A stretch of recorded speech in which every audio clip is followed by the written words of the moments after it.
person-environment fit, selection, evocation, and manipulation, personality psychology, Dr. Michael Botwin, Department of Psychology, California State University, Fresno.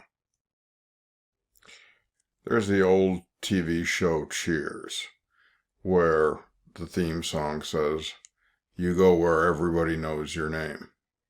Basically, the inference from that song is that there are places that we go to that we find very pleasant. We enjoy being there. We pick them out for a variety of reasons, whether it's an athletic event, a social event, or even the restaurant we're going to pick to go to. Other times, we get into an environment and we look around and we say, "Oh God, this isn't right, and I need to change some things." So we start moving things around. Think about how many times people will play around with their furniture until they get it just right in their apartment or their house. Other times, when a new person enters a room, they may change what's going on in the environment. A charismatic person might walk into a room and all of a sudden the party's more fun. Or someone with a cloud over their head and a very downer type person walks in and a perfectly good party gets depressed. A long time ago, personality psychologists found out that we interact with the environment based on our personality traits. My mentor, David Buss, in a paper in the mid-'80s, laid out 3 different ways that we interact with our physical environments. And in this unit, we're going to talk about those 3 ways.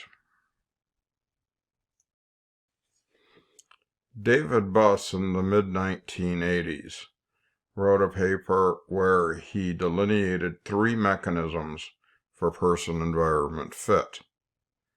They are manipulation, selection, and evocation.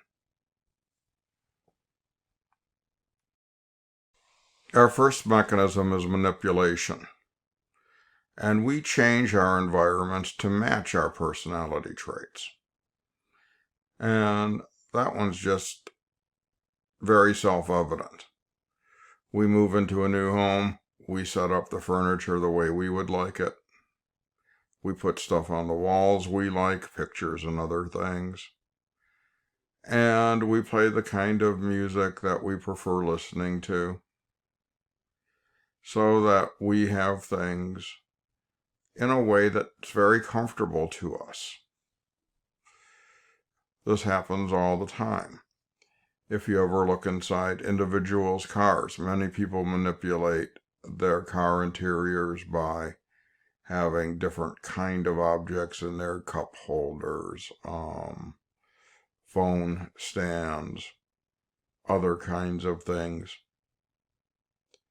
I had a student once who came in to class every day, took 2 or 3 napkins, laid them across her desk, pulled out her lunch, it was a noon class, ate her lunch, put everything away, got rid of the napkins, and proceeded to join the rest of us and take notes and things.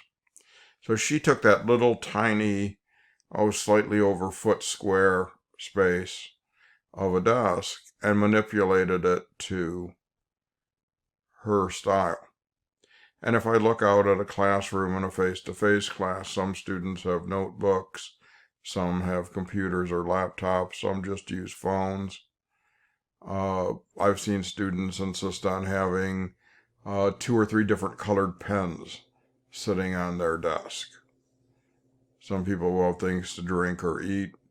So we manipulate our environments. We change them to make them fit our personality characteristics. The second mechanism is selection. We choose environments that match our personality characteristics.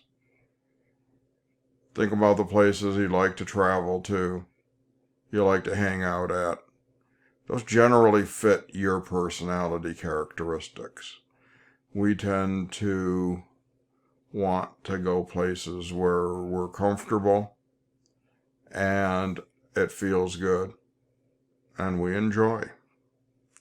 So we pick out places that we like.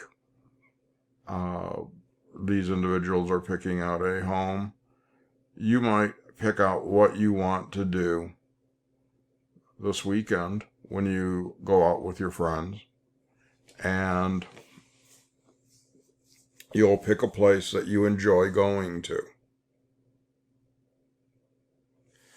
So selection is an important variable in our environment. You've selected to take this class based on other classes based on your major. So we choose things like this all the time. The final mechanism is a little bit harder to explain, and you might be wondering why the woman is standing there with the leopard skin coat, which I certainly hope is a fake leopard skin coat. But sometimes we get reactions from the environment without intentionally getting them. When I was in graduate school, I had a student that was extremely high maintenance, and basically she was a pain. Generally, I like my students. I've been doing this over 30 years, and I can say the number of students I very much disliked fill less than the fingers of one hand. So I think that's pretty good. But the leopard skin pillbox, leopard skin. Our last mechanism is evocation. Buss defines evocation as the unintentional elicitation of reactions from the environment. Basically, someone walks into an environment and the actions they're doing are not necessarily intentional, but they cause a specific reaction from people. Now, I had a student who was extremely good at evocating anger from me when I was in grad school. So let me tell you the story of this lady.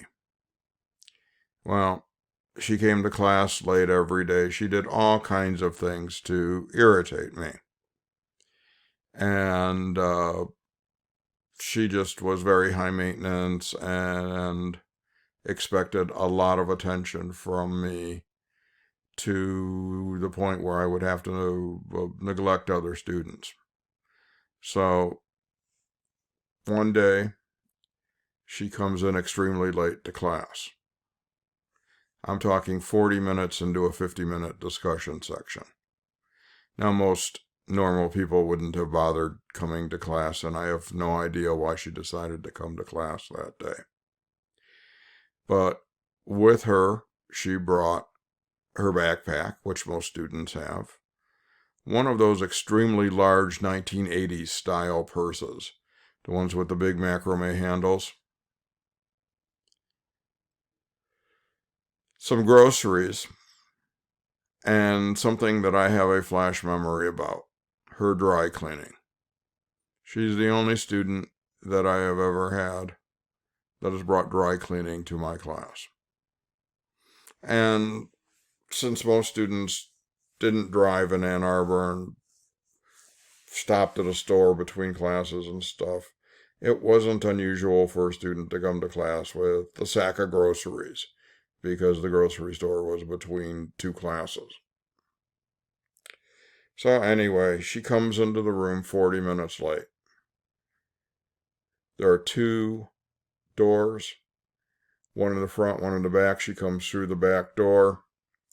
Now, most students that come even a few minutes late to class grab the first available seat and try not to be noticed. Not her. She proceeds to want to sit by the window. So she's walking between all of these desks because they're arranged in columns, and she has to go through them. And I'm teaching and I'm watching this, and the noise is tremendous. She's going kaboom boom boom, kaboom boom boom, with the sound of her dry cleaning bag banging, catching up against the desk, her purse and backpack banging the desk. And she's doing this so she can sit next to the windows for all of 5 minutes. That was her biggest offense. And the young lady pictured here is not that particular woman, but I have a flashbulb memory of the top piece of her dry cleaning, which was hopefully a fake leopard skin coat. So she's become immortalized as the leopard skin coat lady. Now, she did many other things to irritate and upset me during the course of the semester. And the semester rolls away. Those of us that are academics live in 15-year weeks. And she comes to my office and asks me for a letter of recommendation. Now, would you go to someone who you've upset and angered for a letter of rec? I think not. But this woman had no idea that anyone disliked her. She thought she was just this most wonderful person in the world. Everyone loved everything she did, and we should just put up with her stuff. Not the case. I worked with a professor at the University of Michigan who had the bad habit of showing up behind your back when you were talking about him. It's another evocation thing. He just did this. I don't know how he was able to do it. But it was so bad in the office we worked in that the secretaries who had worked with him for years and years renamed him Bertha. So when they were talking about Don, they talk about Bertha because then they wouldn't have to worry about him showing up right behind their backs and them getting embarrassed. So evocation is a rarer thing, a bit harder to get at, but still something that I find a fascinating way that personality traits interact with the environment. So, that's Buss's 3 mechanisms.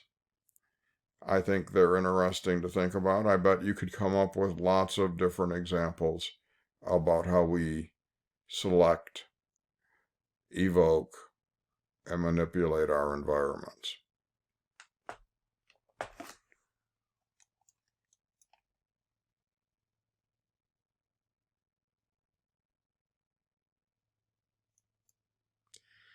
This is a We Have Couches video production. Copyright 2020, Professor Michael Botwin, all rights reserved. Bye now.